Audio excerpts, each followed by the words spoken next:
So Keir Starmer has been reported to the official statistics watchdog over allegations that he has lied to the British public about what this Chagos deal is really going to cost us, despite the fact that no one can really seem to offer up any reasonable explanation as to why this deal was done in the first place. Why give away something only to spend hundreds of millions of pounds on it for the next 99 years?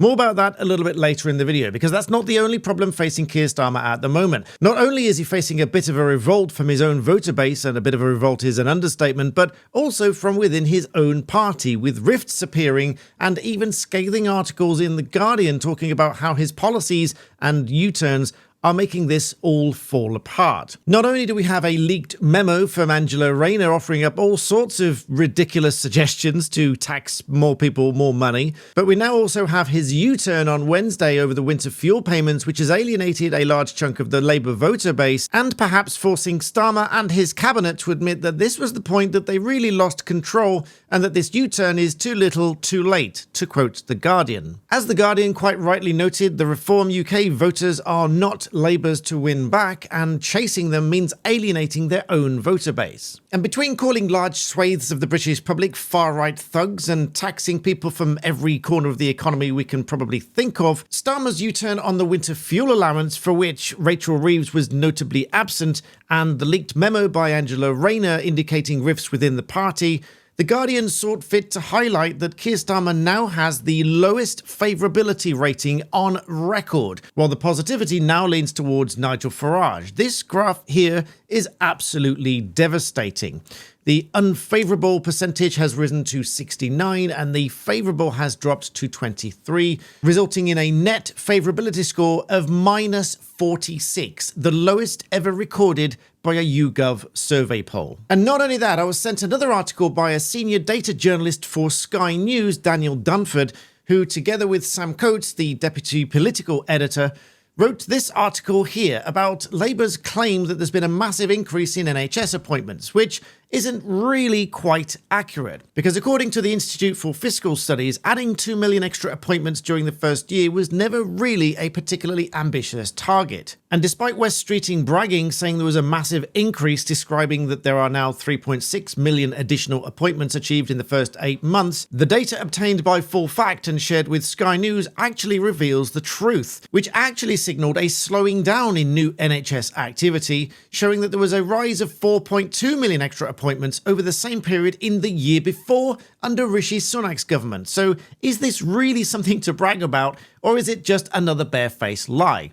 I'll link this article below so you can form your own opinions. As an aside, I have something really cool to show you. As a barrister, my days are full of conferences, case preparation, reviewing submissions, drafting notes and opinions, constantly scribbling and taking notes, making sure that every little detail is scribbled down somewhere and organised, because every little detail counts. And it's absolutely draining, making absolutely sure I scribble down every little detail and who said what, when and where. But then I found this. This is PLAUD. It's an AI-powered note taker that has genuinely changed the way that I work. And with just one press, it starts recording. That's it, completely hands-free. But PLAUD doesn't just record, it transcribes everything into clean, accurate text, then it gives me a structured summary with key points and action items, and I don't even need to touch a pen or a keyboard if I didn't want to.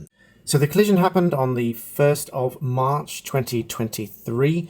The witness was talking about the possessions they had with them at the time. She said she had a blue handbag, her phone, some other bags of shopping that she'd just done from the supermarket.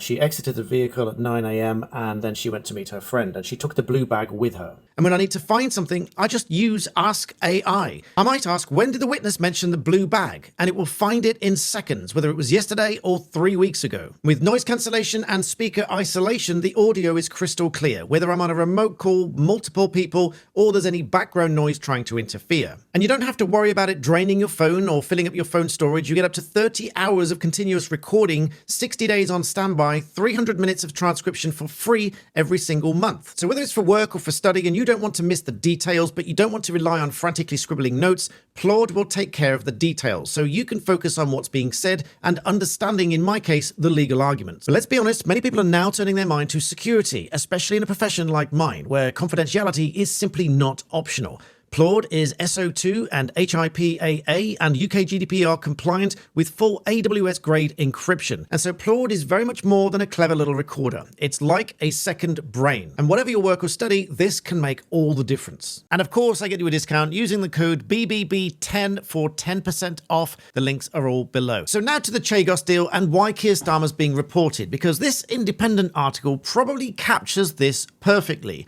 This baffling Chagos deal will forever haunt Keir Starmer. Because I think there's a few things that will forever haunt Keir Starmer, VAT on school fees being one of them, but let's talk about this one here.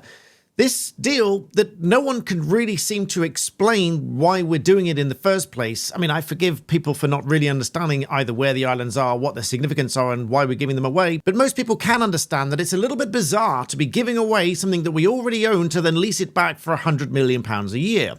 But it's not as simple as that, because this Telegraph article here explains quite well why Keir Starmer has been reported to the official statistics watchdog about allegations that he's been lying to the public about what this is really going to cost us. So he claimed that this is going to cost us £101 million a year. Now, get over the fact of whether we really should be paying this or not. Let's look at why that might be misleading. This would amount to £3.4 billion over 99 years. However, it's the true cost that seems to have been obfuscated from the public in order to quietly get this deal through, whilst a lot of people just don't understand what it is. The true cost is likely to be some 10 times that amount in cash terms because of rising inflation and additional schemes to fund development projects in Mauritius and so on. Now, this has obviously been flagged up as a potential misuse of statistics because however unpalatable it might have been to spend £100 million a year on something that we already owned, what about if it was 10 times that amount in real cash terms over the same period of time? And if true, this may well mean that Keir Starmer has breached the code of practice on statistics, because when asked about the deal, he claimed that this would cost around £3.4 billion even after accounting for inflation. But on analysis, that does not appear to be correct, and the true cost more than £30 billion, which is a difference of £27 billion, which is a substantial amount that could mislead the public as to the real financial cost of this deal, which most people don't seem to be able to explain very well in the first place. And therefore, the letter is asking the statistics watchdog to investigate whether Keir Starmer has followed the code of practice on statistics to make sure that the public confidence in public statistics is upheld. Let me know in the comments if you have confidence in the public statistics shown by our Prime Minister on this deal that nobody seems to want in the first place. And finally, back to the leaked memo titled Alternative Proposals for Raising Revenue by Angela Rayner, indicating rifts between the parties and disagreements of what they would plan to do, bearing in mind that she would be next in line for Prime Minister if Keir Starmer resigned, so be careful what you wish for.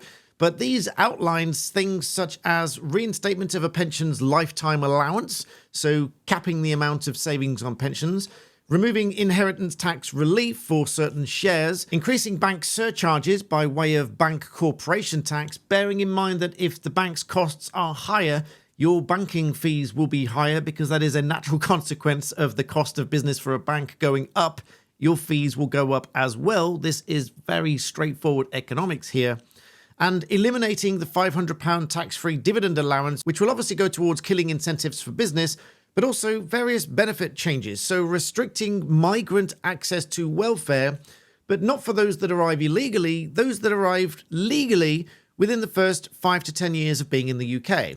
So those that are coming here following the rules and coming here as skilled workers, perhaps, which is arguably the type of migration that we do want in the UK. People come into the UK with skills for work and etc. that we do need in the UK. She would have it that we target and penalise those, thus further removing incentives for them to come to the UK in the first place. And finally, a clawback on child benefits for those earning between £50,000 and £80,000. Now, on the face of it, if you don't earn £50,000 to £80,000, it might sound like a lot of money. But there are a lot of people that earn £50,000 to £80,000 that are not living the lavish lifestyle that you might think so, because they're in expensive areas of the country, and thus clawing back child benefit payments from someone just because they got a good job and earned between £50,000 to £80,000. What will they do if they don't have the money? They will be pushed into a deficit and possibly lose their house. Maybe she hasn't thought that one through. Let me know what you think about any of those in the comments. But just to be clear, that was a leaked memo of things that appear to have been rejected, but it does show that there is a rift within the party, disagreements on fiscal policies and what they really want to do moving forward. But this is what you might end up with if Keir Starmer steps down and Angela Rayner steps in.